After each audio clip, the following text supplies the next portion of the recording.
నరేంద్ర మోడీ గారు అమరావతి పునర్నిర్మాణ శంకుస్థాపనకి మన అమరావతి రావడం నిజంగా ఒక శుభ పరిణామం కింద భావించాలి. ఆంధ్రప్రదేశ్ ప్రజల కలల రాజధాని అమరావతికి ఆ రోజు శంకుస్థాపన చేసిన తర్వాత ఒక అసెంబ్లీ ఏర్పాటు చేసుకోవడం, సచివాలయం ఏర్పాటు చేసుకోవడం, అక్కడ హైకోర్టు ఏర్పాటు చేసుకోవాలనుకోవడం, ఇవన్నీ కూడా మనం చేసుకున్న తర్వాత ఆల్ ఆఫ్ సడన్ 2019 నుంచి 24 వరకు ఒక విధ్వంస పరిపాలన, 3 రాజధానులు అని చెప్పి ఒక కొత్త కథకి తెరలేపి ఓవరాల్ గా ప్రాంతీయ విద్వేషాలు రెచ్చగొట్టడానికి ట్రై చేశారు. కానీ అమరావతి ప్రజలు గానీ ఆంధ్రప్రదేశ్ రాష్ట్ర ప్రజలకి కూడా అమరావతి రాజధానిగా ఉండాలి ఒక సెంటిమెంట్ గా భావించుకొని వైజాగ్ ప్రజలు సైతం కూడా అమరావతి రాజధానిగా రావాలని కోరుకునే పరిస్థితి కనిపించింది. ఈ అమరావతి పునర్నిర్మాణ శంకుస్థాపన చేస్తున్నామంటే దీని వెనకాతల చాలా మంది కష్టం ఉంది. ఆంధ్రప్రదేశ్ ప్రజల తాలూకా కష్టం ఉంది. అమరావతి మహిళా రైతుల తాలూకా ఆవేదన ఉంది.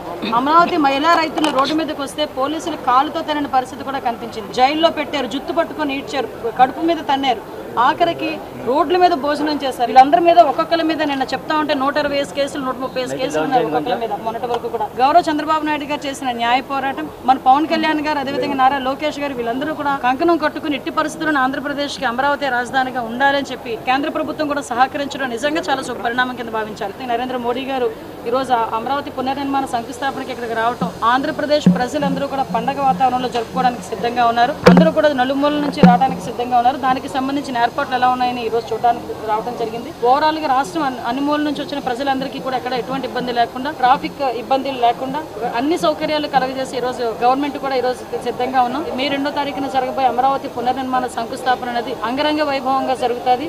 రాష్ట్ర విభజన జరిగిన తర్వాత, కొత్త రాష్ట్రం ఏర్పడిన తర్వాత మన రాజధాని ఏది అంటే క్వశ్చన్ మార్క్ పెట్టుకునే పొజిషన్ మొన్నటి వరకు ఉండి ఈరోజు గర్వంగా అమరావతి మా రాజధాని అని చెప్పుకునే పరిస్థితికి తీసుకొచ్చాం. దీని అంతటికీ ప్రధాన కారకుడు మన దార్శనికత కలిగిన నాయకుడు ముఖ్యమంత్రి చంద్రబాబు నాయుడు గారికి మరొకసారి ఆంధ్రప్రదేశ్ ప్రజల తరపున ధన్యవాదాలు తెలియజేసుకుంటూ ఇంచుమించు 6,000 మంది పోలీసులు డిప్లాయ్ చేసుకున్నామండి. ఎవరివైనా CCTV కెమెరాస్ పెట్టుకున్నాం.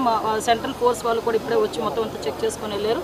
ఎక్కడ కూడా ఎటువంటి అవాంఛనీయ సంఘటనలు జరగవు, ఎక్కడ కూడా ఎటువంటి ఇబ్బందులు రావు. వచ్చిన ప్రజలకి కానీ ఇక్కడున్న VIPs కి కానీ ఎటువంటి ఇబ్బందులు లేకుండా చూసుకునే బాధ్యత డిపార్ట్మెంట్ చూసుకుంది.